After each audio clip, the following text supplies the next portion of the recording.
Need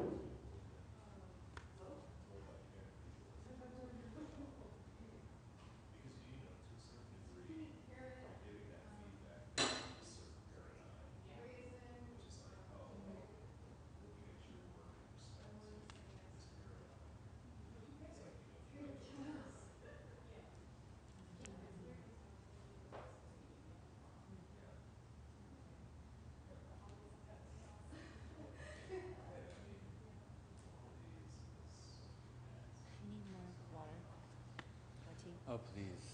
Yeah. Just regular I think water? I'm good on tea, but oh, yeah, any kind of water. Thank you.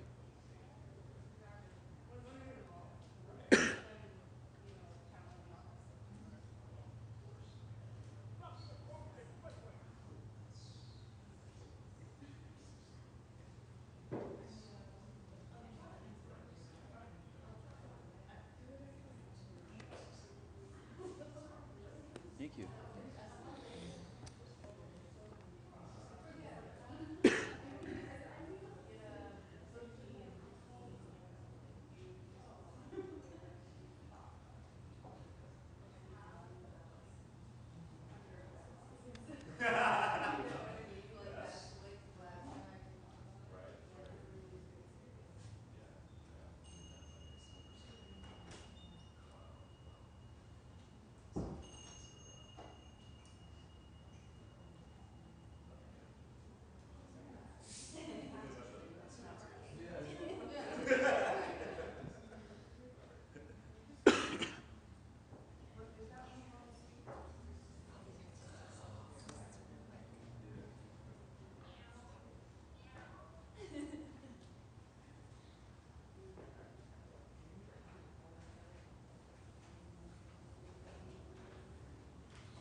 Stop.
My cup.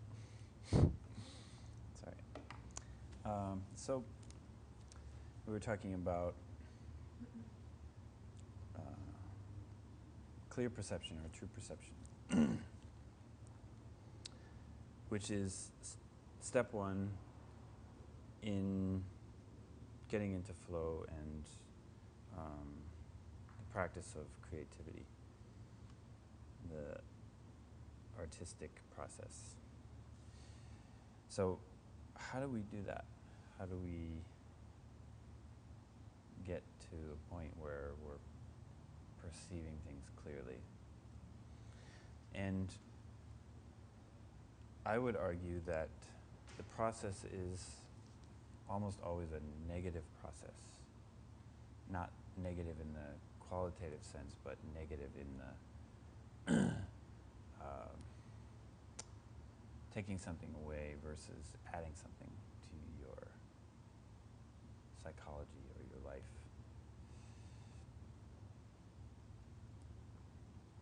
So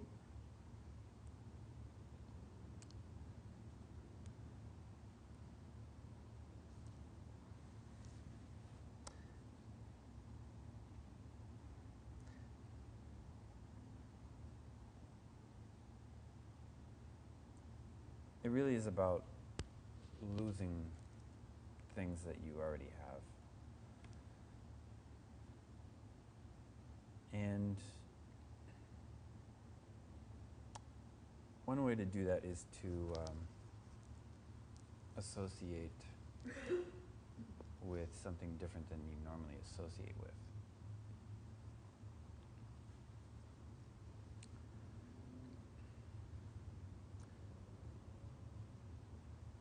I heard this a couple months ago, this quote, and I really like it.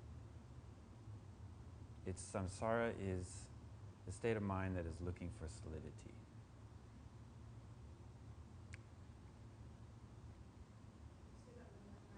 Samsara is the state of mind that is looking for solidity.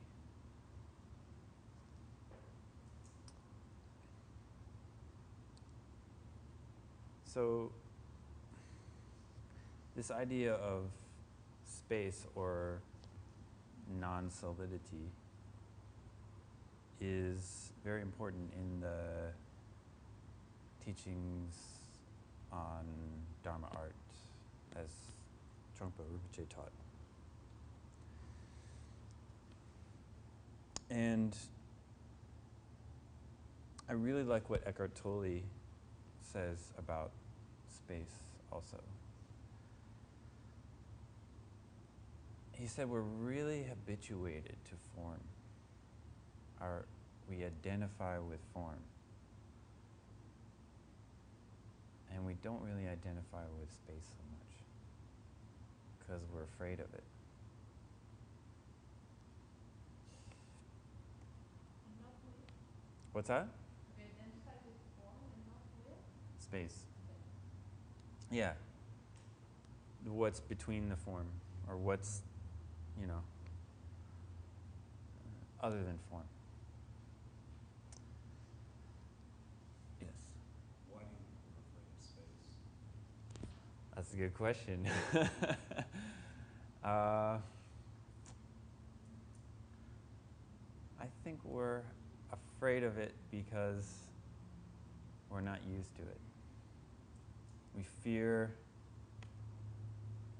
fear the unknown. It's like swimming in an ocean. You don't really know what's down there. It could be that, Makes me think of what Aristotle was saying about The intangible. About the intangible of everything. And space is Oh, yeah, right. intangible, so being Yeah. Right. Yeah. concerned with that is Absolutely. Yeah. The intangible is hard to control, right? And we like things that we can manipulate. And we're identified with our bodies mostly, which is form. It's not space.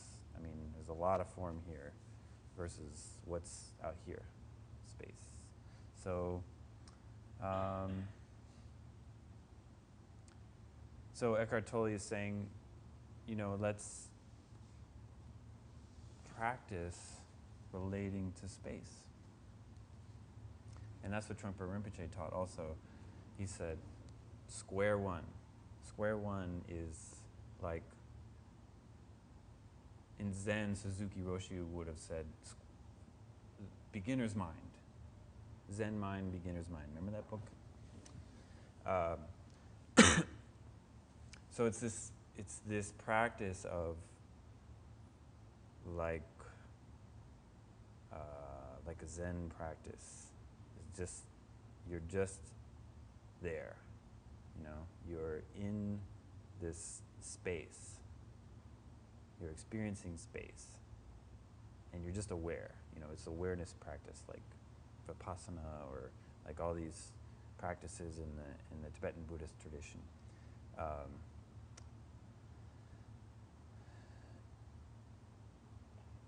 And so space, there's no form in space, right? It's just space. And we fear it maybe because there's something there that's really important that is going to affect everything in our lives, everything that we're comfortable with.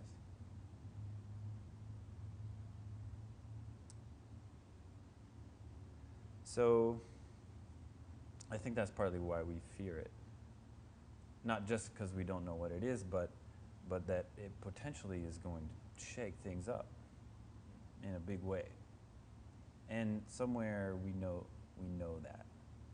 Somehow we're aware of that. But I also like this idea of the Dharmakaya, which is, you know, the emptiness body. Like we are emptiness, or we are space. Maybe we are space. You know, what we really are. Who knows what we really are? But this idea of the expanded self involves space, right? You go outside of your body, or you're thinking about someone else besides yourself, and you're going out into space, and you know, it's a huge, expansive world of space. There's like the Earth, and there's some other planets, and there's like all these solar systems, and there's all this like space in between everything. There's like so much space. So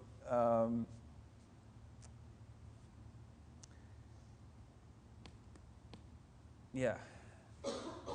So maybe we are the sky, as Pema Chodron says, and everything else is just the weather, just like the weather.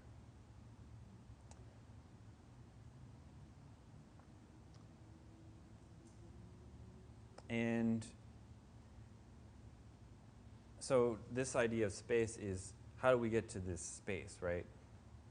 How do we get there? Do we add something? Do we just pretend that we're space? Like, how do we do it? And I think, generally speaking, most traditions would say it's the via negativa. That's how we get there. We get there by the negative process, taking something away. Thich Nhat Hanh uses the term throwing away. You're just going to throw it away. Your thoughts, whatever, your idea of yourself or whatever, you just throw it away. Throw this stuff, throw it all away. Get rid of it.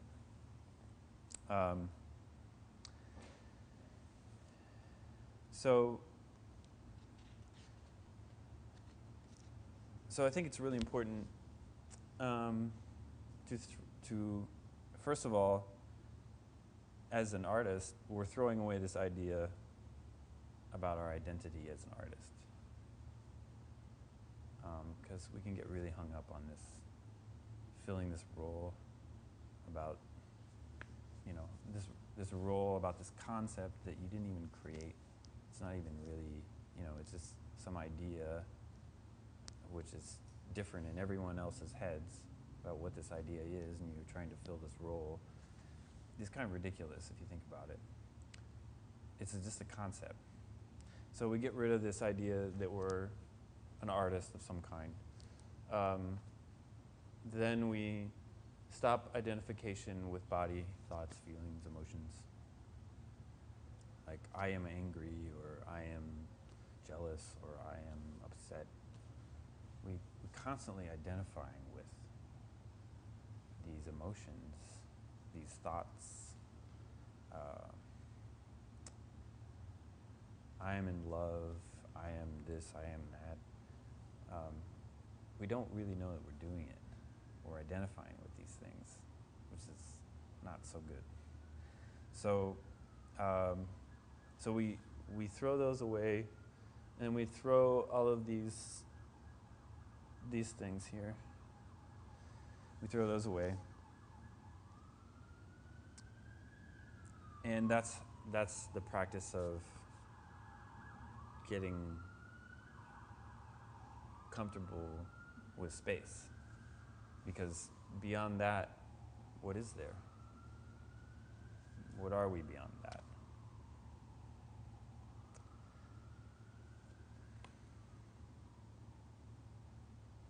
And what's down there in the depths?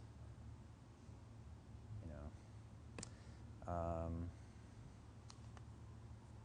that's a picture of the Big Chill, by the way. The movie The Big Chill.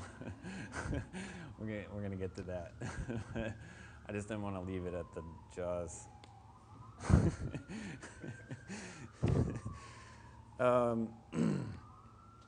So the Via Negativa, also known as the apophatic theology, was used by St. Thomas Aquinas and I think Meister Eckhart and all of these historical theologians and philosophers that were involved in deeply in epistemology of religion and religious theory and all that stuff. So so it's not something new, and I was going to write a list of all the different. Maybe we don't have time for that, but I wanted to write a list of all the different forms of the Via Negativa, because they're all over, and they're all in almost every religious tradition. So, come on.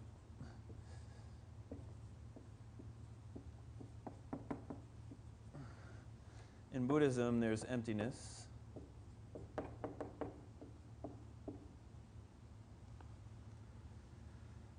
Which is a lack of something, right?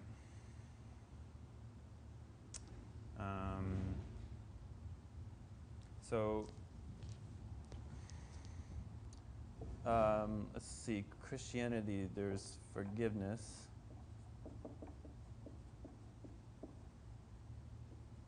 Oh, and also what I wanted to say about St. Thomas Aquinas,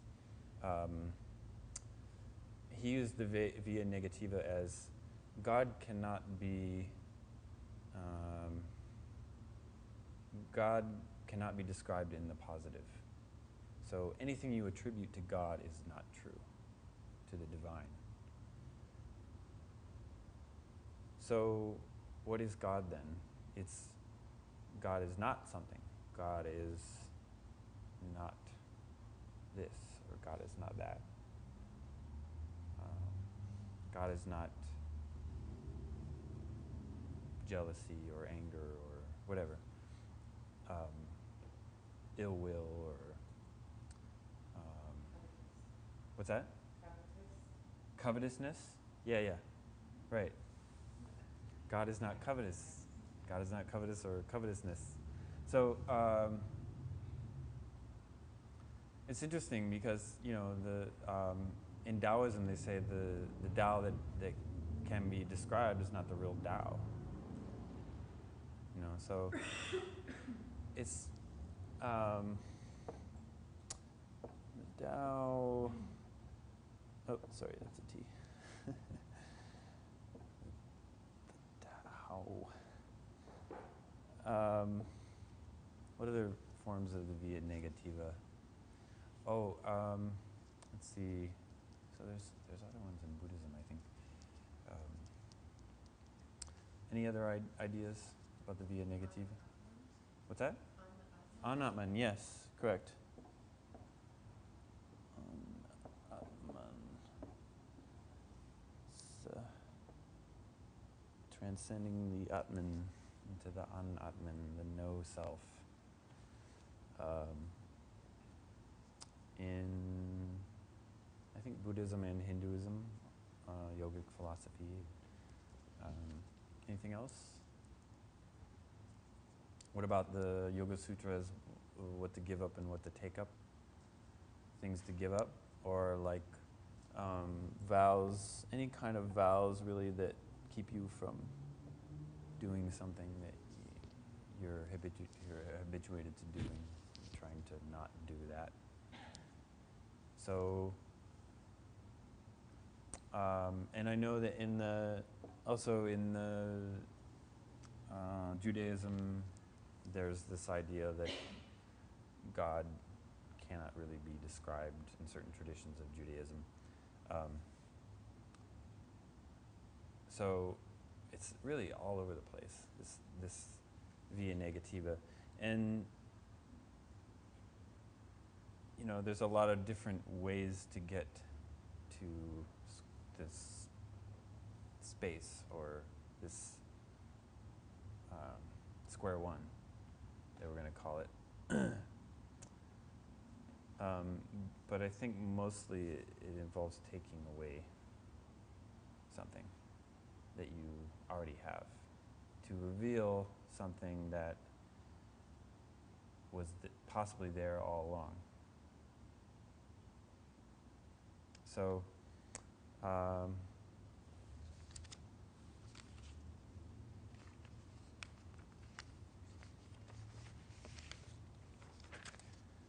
let's do an exercise. Let's see how much time we have.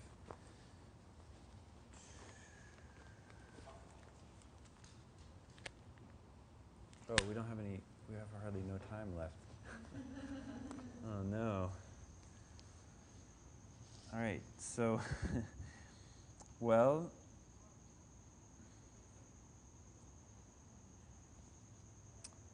it's almost 10 o'clock. I mean, we could we could continue a little past since we started late, or we could just wrap it up at 10. What do you guys think? Go longer? Yeah? Okay. We'll shorten the exercise a little bit. But so what I would like you to do is pass around these blank sheets, and hopefully everyone has a pen. Do you guys all have pens or pencils or something? You need? Okay, all right, cool. So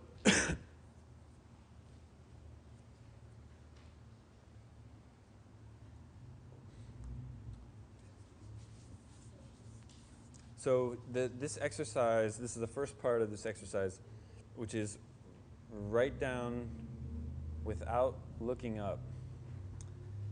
Write down everything that you saw in this room. Without looking around. Can't look anywhere. Just look at your paper.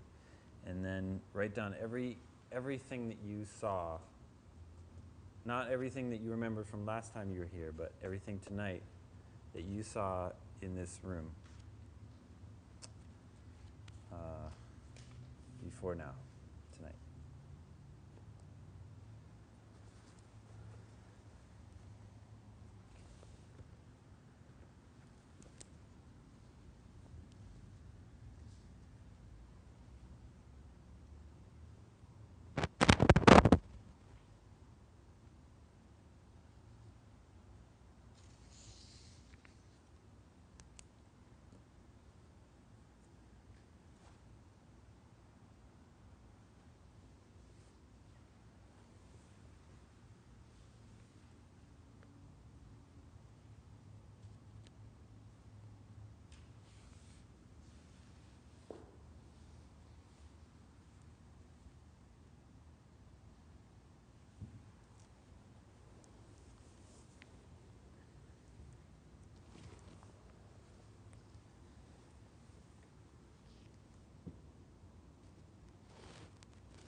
guys noticed a lot, apparently.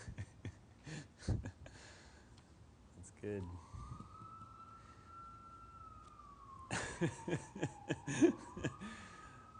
All right, so let's just get up now, and we'll do the second part of the exercise. So everyone stand in a spot in the room and find a spot that you like. You're going to be there for a little while. And we're going to do this. This is the revolution exercise. So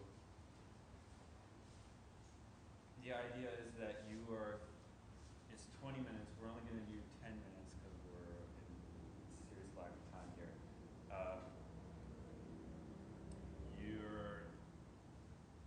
So let's see, 10 minutes. We'll say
funny, I thought this was going to go a lot faster, but actually went. I have a lot more material that I wanted to cover today that will either try to fit in the next 2 days or not at all. But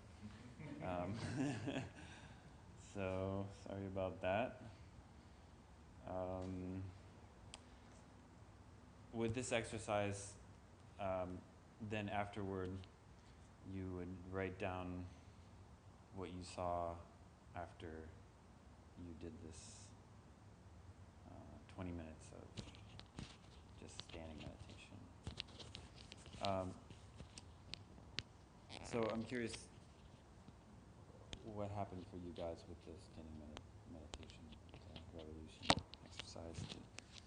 Did something happen for you? Anyone want to share? I realized that when I first arrived, I had zoomed into some things, and I didn't have any sense of the space, Okay. of the room. Like after when I was like, oh, when I was trying to remember things, Mm-hmm. I had done some details that Yeah. I remember, but I didn't have a sense of the room, the form. Oh, okay. The general space Yes, of not at all. feelings. Okay. And then also, even while we were doing it, I was looking at something, then taking in the whole, like in broad strokes, the image. Then I noticed the details that, the more I saw more and more things as time passed. Oh, okay. Cool. Great. It's a challenge for me to let it be a meditation since I think like it was hard to get past language or the idea or concepts of what the things I was seeing were and rather just see them. You know, even though you instructed us to be open in that way, but I was like thinking, of course, I'll probably have to write this down. I'm making like this labeling mental checklist instead of getting beyond those labels and just seeing. Yeah. So it was a challenging meditation. Yeah. I had a similar experience, and then I also totally checked out and had this whole other story going on. Good on.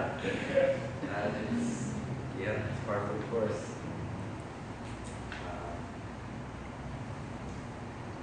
Yeah, it's not an easy meditation to do.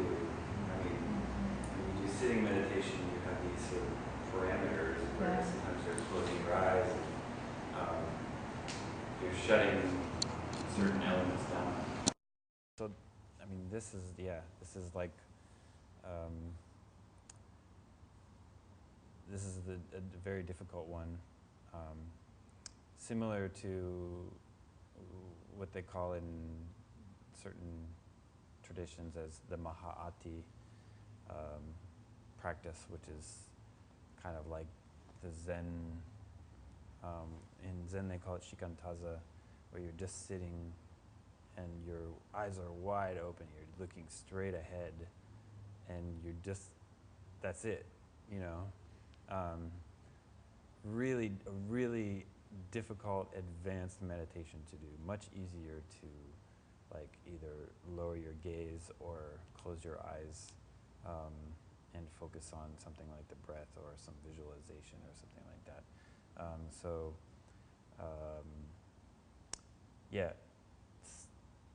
Par for the course.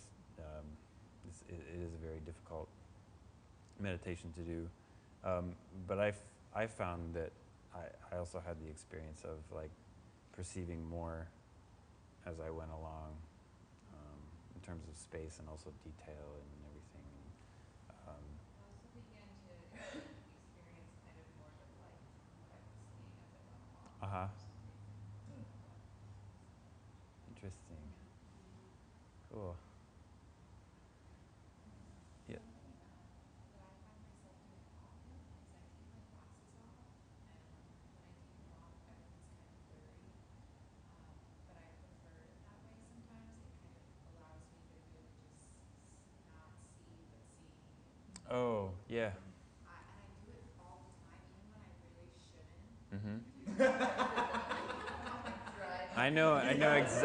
I know exactly what you mean. I do the same thing, actually.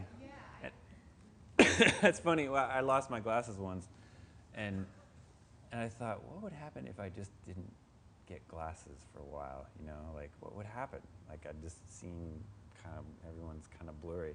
But then, like like you're saying, you don't really get caught up in the details.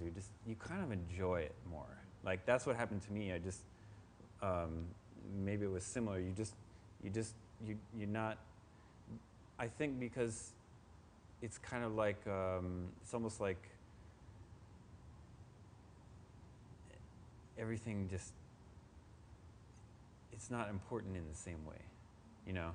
Like you don't get hung up on the details.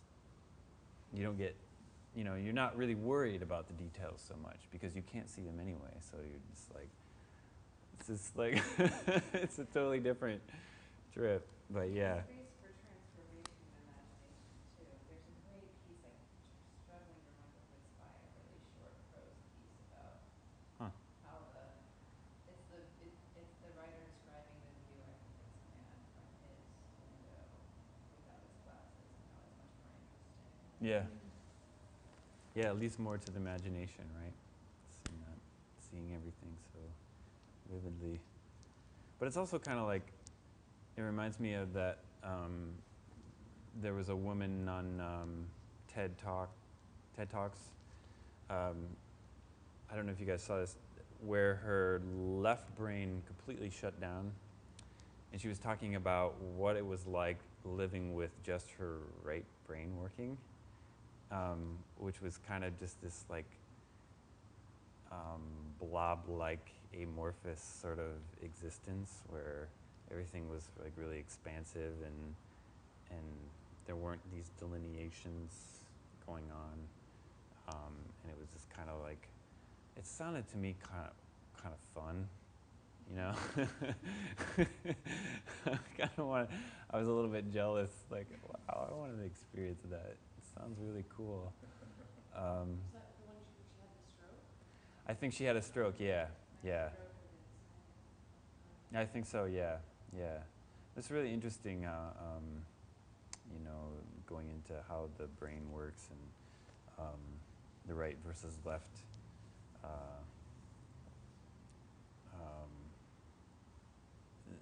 Doug Vienoff he did a talk on that recently. I think he does that often, where he goes into like what happens with the right brain versus the left brain and how they function together and what they do, and how we perceive with them.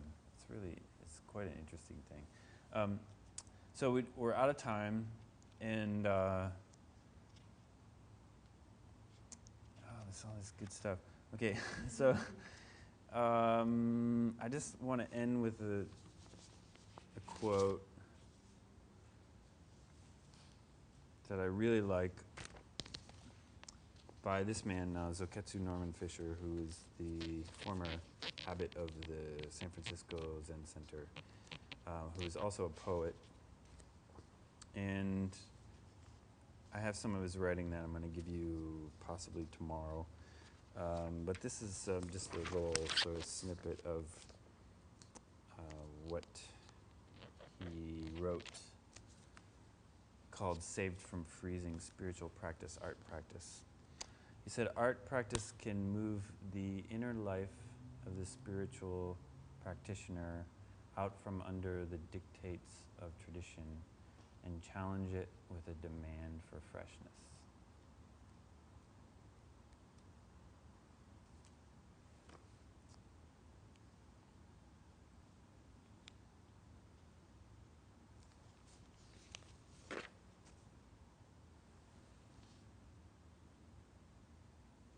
I'm going to read the rest of the paragraph. This has been my experience. My lifelong involvement with poetry has kept me sane within a fairly narrow and rigorous life of religious practice. We need art as a form of recreation, recreation of ourselves and our world, a freshening of what goes on day by day in our ordinary living. Victor Shklovsky, the Russian formalist critic, arguing for attention to formal detail in art, said, "To make a stone stony, this is why there is art. Art defamiliarizes the familiar and thereby makes it new. Artists know this, but not only artists. We all sense that in looking at the world outside our own personal interests and habits, we can feel something of the divine, of the whole. We can, therefore, approach our daily tasks with this heightened sense of things, taking care of our homes, our relationships, our communities, and ourselves with attentiveness and love. That is, as if we were artists grappling with our materials." So that wraps it up for tonight. Thank you all for coming and participating, and you guys are like super awesome and smart, and I like talking to smart people and super evolved. So I'm honored to be here and to share this material with you. Because I mean, definitely because I think you're already there. You probably already know this stuff anyway. So thank you, and hopefully I'll see you tomorrow at 1. Is that right? So is anyone here that is not coming tomorrow?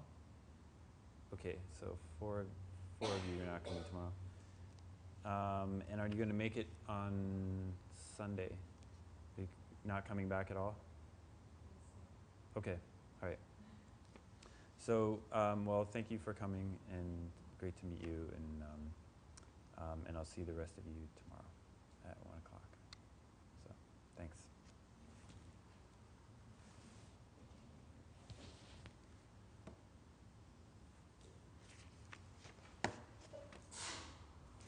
Let's dedicate this real quick, shall we? Let's dedicate this to more art programs in the schools. Yeah. Maybe so. All right.